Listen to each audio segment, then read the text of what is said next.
Hi friends, இன்னைக்கு Sunday லாக்தான். மார்னிங்கு ஃபஸ்ட்டு பிஃபோர் காஃபி அது மில்க் முன்னே இதை சாப்பிட்டுடுவேன். எழுந்த உடனே ப்ரஷ் பண்ணிவிட்டு இது தனியா, இது கொத்தமல்லி சொல்லுவாங்கள்ல, தனியா, அப்புறம் வெந்தயம் சீரகம் போட்டு கொதிக்க வச்சுருக்கேன். இப்போ பால் கொதிச்சுட்டு இருக்குது. இஞ்சி பூண்டு எல்லாம் ரெடி பண்ணி வச்சுருக்கேன். என்னன்னா இன்றைக்கி இட்லி செய்யலான்ட்டு, சிக்கன் குழம்பு இட்லி மார்னிங் பிரேக்ஃபாஸ்ட். இங்கே பாருங்கள், குழம்பு ரெடி ஆச்சு. மார்னிங் பிரேக்ஃபாஸ்ட்டு சிக்கன் குருமா மாதிரி குக்கர் மூடணும். அண்ட் இட்லி இது வந்துட்டே இருக்கு. மார்னிங் பிரேக்ஃபாஸ்ட் இது தான். ஃபைனலி கோரியண்டர் புதினா போட்டால் முடிஞ்சது. இது எங்கள் ப்ராவிஷன்குள்ளே 65 rupees கொடுத்தாங்க. என்னென்னா இன்ஸ்டன்ட் இடியாப்பம் சூப்பராக வருது. இப்போ நம்ம இது ப்ரிப்பேர் பண்ணலாம். ஆக்சுவலி நான் யூஸ் பண்ணிட்டேன், பேலன்ஸ் இருந்தது. இதில் எவ்வளோன்னா ஒரு 8 வரும், 8 இடியாப்பம் வரும். அது வெரி ஈஸி.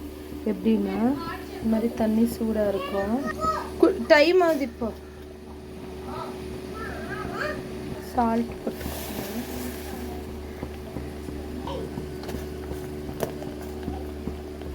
இது நல்லா முழு ஊற்றுவோம்.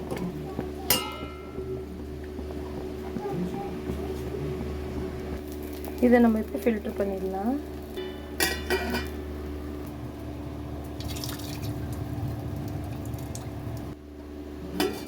இடியாப்பம் ரெடி. இங்கே பாருங்கள் எவ்வளோ நல்லா லேயராக இடியாப்பம் வந்துருக்கு. சூப்பராக இருக்குது. பாருங்கள், இடியாப்பம் சூப்பராக இருந்துச்சு. குருமா சேர்த்து சாப்பிட்டுக்கலாம். ரெடி. நெக்ஸ்ட் வந்துட்டு சிக்கன் ஃப்ரை. இது கொஞ்சம் கிரேவி மாதிரி கட்டியாகணும், தண்ணி விட்டுட்டு இருக்குது. அண்ட் எக் பெப்பர் ஃப்ரை செஞ்சுருக்கேன். அண்ட் ஒயிட் ரைஸ், அப்புறம் இது ரசம்.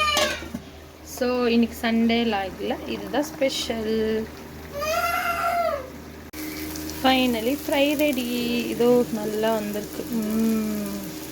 நல்ல ஸ்மெல் வருது. லாஸ்ட் இதெல்லாம் காலியான அப்புறம் இதில் கொஞ்சம் ரைஸ் போட்டு சாப்பிட்டா பிரமாதமாக இருக்கும்.